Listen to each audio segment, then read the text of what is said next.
Hello guys, कैसे हैं आप सब। आई होप आप सब अच्छे होंगे और अपना ख्याल रखिएगा। पोलैंड वर्क वीज़ा एप्लीकेशन करने के बाद जब आप लोगों को रिजेक्शन आता है, जिसको कोड नंबर 10 रिजेक्शन बोलते हैं। कुछ लोग रिजेक्शन नंबर 10 बोलते हैं, कुछ लोग कोड नंबर 10 बोलते हैं।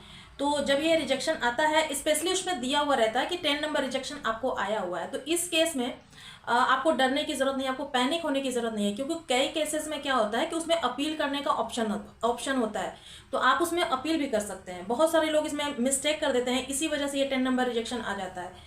तो गुड न्यूज़ यही है कि आप इसमें अपील कर सकते हैं, मतलब आपको एक चांस और मिलता है अपने डॉक्यूमेंट्स को सबमिट करने का। आपको अपने डॉक्यूमेंट्स को प्रूफ करने का आपको एक चांस मिलता है। तो इस वीडियो में हम लोग बात करेंगे कि कोड नंबर 10 होता क्या है, री अपील का प्रोसेस क्या है, इसमें आप कौन कौन से डॉक्यूमेंट्स जो हैं फिर से आप उसको सबमिट करेंगे दोबारा से, क्योंकि पहले वाले जो डॉक्यूमेंट्स होते हैं उनको आपको सबमिट करना है नहीं करना है, सब कुछ इस वीडियो में पता चलेगा।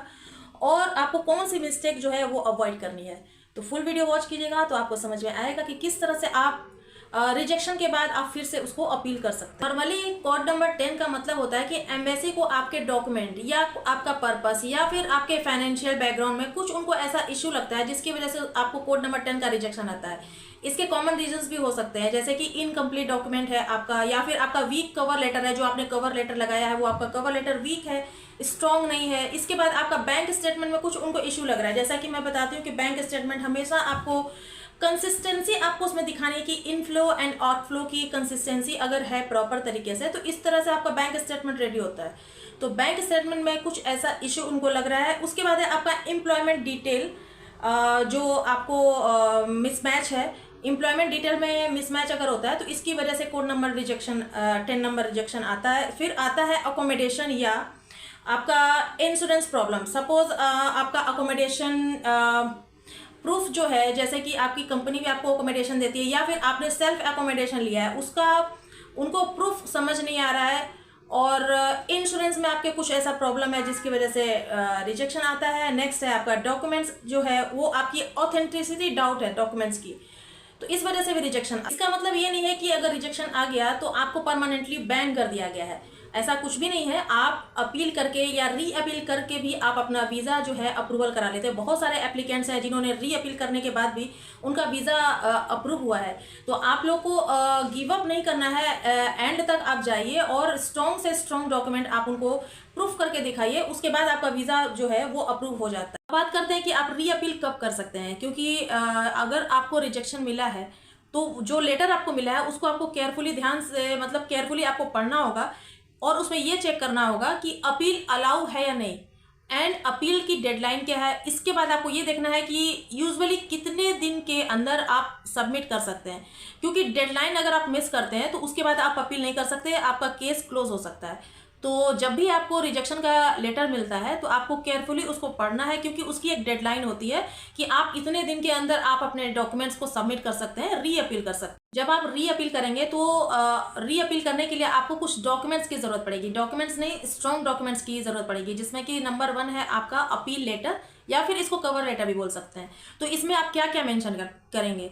सबसे पहले तो आपको इसमें मेंशन करना होगा आपको रिजेक्शन किस रीजन से आया है, क्योंकि आपके पास जो रिजेक्शन का लेटर आता है उसमें आपको रीड करना होगा रिजेक्शन किस रीजन से आया है, एंड आपने इश्यू को कैसे करेक्ट किया। जो रिजेक्शन आया है इस इश्यू को आप कैसे करेक्ट कर रहे हैं उसको आपको कवर लेटर में मेंशन करना होगा।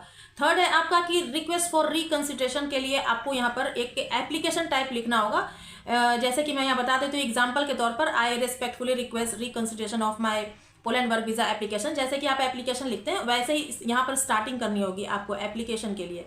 नेक्स्ट है आपको जो डॉक्यूमेंट्स आपको सबमिट करने होंगे वो होंगे आपके अपडेटेड बैंक स्टेटमेंट।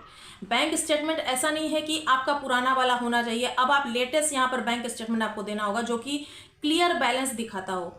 नेक्स्ट है आपका प्रॉपर ट्रांजैक्शन हिस्ट्री। जैसा कि मैं हमेशा बताती हूँ कि आपका इनफ्लो आउटफ्लो, आप कितना अर्न करते हैं, कितना स्पेंड करते हैं, वो सब उसमें कॉमन जैसे हम लोग करते हैं अपना बैंक, हमारा जो अकाउंट होता है कॉमन जैसे हमें निकालते हैं रखते हैं, वैसे ही वो हिस्ट्री चली आती है। तो ऐसे ही आपकी कंसिस्टेंसी बैंक स्टेटमेंट में होनी चाहिए।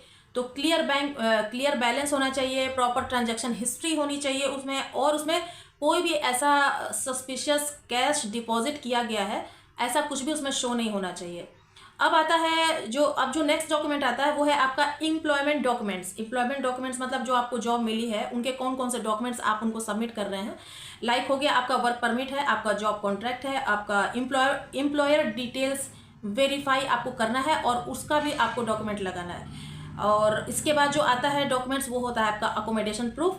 मीन्स आपका जो अकोमोडेशन है उसका वैलिड एड्रेस होना चाहिए, वैलिड प्रूफ होना चाहिए।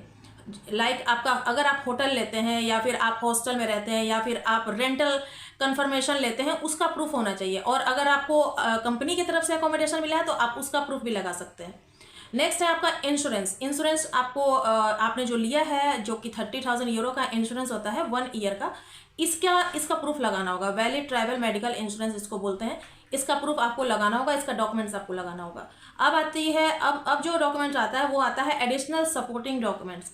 इसमें आपको सैलरी स्लिप देना है, आपको प्रीवियस ट्रैवल हिस्ट्री देना है। अगर आपने पहले कहीं ट्रैवल किया है तो उसकी ट्रैवल हिस्ट्री आप दे दीजिए। एंड उसके बाद स्ट्रॉन्ग एक्सप्लेनेशन डॉक्यूमेंट्स आपको देना है। जो आपकी कंपनी की तरफ से आप जब भी रिजेक्शन आता है तो आप अपनी कंपनी से सपोर्टिंग डॉक्यूमेंट्स लेते हैं, तो उसका एक स्ट्रॉन्ग एक्सप्लेनेशन डॉक्यूमेंट्स जो है उसको आप इसके साथ अटैच कीजिए। जब भी आप री अपील करेंगे तो कौन सी मिस्टेक आपको नहीं करनी है, कौन सा मिस्टेक आपको अवॉइड करना है। सबसे पहले तो आपको सेम डॉक्यूमेंट्स को आपको फिर से सबमिट नहीं करना है। लाइक अगर आपने अपील के टाइम पर अगर आपने डॉक्यूमेंट्स को सबमिट किया है तो सेम डॉक्यूमेंट्स को आपको सबमिट नहीं करना है विदाउट करेक्शन। मतलब करेक्शन करने के बाद आप फिर से उस डॉक्यूमेंट्स को आप सबमिट कर सकते हैं। उसके बाद जो मिस्टेक आपको नहीं करनी है वो होता है आपका वीक कवर लेटर। अगर आपका कवर लेटर वीक है तो उसको सबमिट मत कीजिए, क्योंकि आपका cover letter main role play करता है। आपका कवर लेटर हमेशा स्ट्रांग होना चाहिए, स्ट्रांग कवर लेटर ही आपको सबमिट करना है। किसी भी फेक डॉक्यूमेंट्स का यूज नहीं करना है। और आपको सबसे इंपॉर्टेंट चीज की आपको डेडलाइन मिस नहीं करनी है। सपोज अगर आपको 14 डेज का टाइम मिलता है री अपील का या फिर 30 डेज का मिलता है तो आपको ये डेडलाइन मिस नहीं करनी है। आपको उस डेडलाइन के अंदर ही आपको सारे डॉक्यूमेंट्स को सबमिट करने हैं। और एजेंट से अगर आप ये काम करवाते हैं तो एजेंट पर आपको ब्लाइंडली ट्रस्ट नहीं करना है। अगर आप एजेंट से करवा रहे हैं तो सारे डॉक्यूमेंट्स को आप सेल्फ चेक कीजिए, उसके बाद आप ये सारे डॉक्यूमेंट्स को सबमिट कीजिए। मेरा सजेशन ये है कि रिजेक्शन के बाद आपको कोई भी इमोशनल डिसीजन नहीं लेना है। सबसे पहले जो भी रिजेक्शन आपको आता है उसको केयरफुली आप पढ़िए।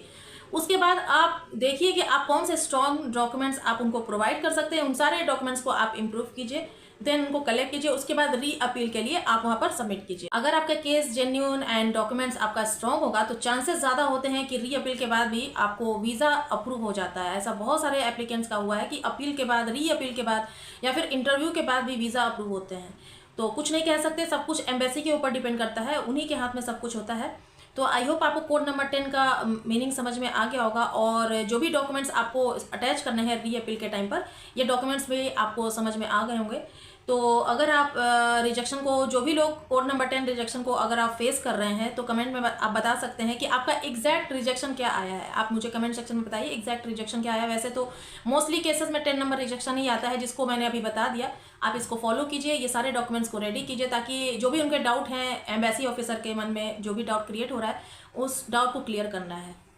तो मुझे उम्मीद है कि ये इन्फॉर्मेशन आपको हेल्पफुल लगी होगी। तो वीडियो पर लाइक शेयर कमेंट करना मत भूलिएगा और ज़्यादा से ज़्यादा शेयर कीजिए, क्योंकि जिनके भी रिजेक्शन आए हैं वो इस तरह से अपने डॉक्यूमेंट्स को रेडी करें, इस तरह से डॉक्यूमेंट्स को रेडी करने के बाद सबमिट करें, ताकि उनका भी वीज़ा अप्रूव हो जाए। मिलते हैं नेक्स्ट वीडियो में नए इन्फॉर्मेशन के साथ, तब तक के लिए बाय बाय।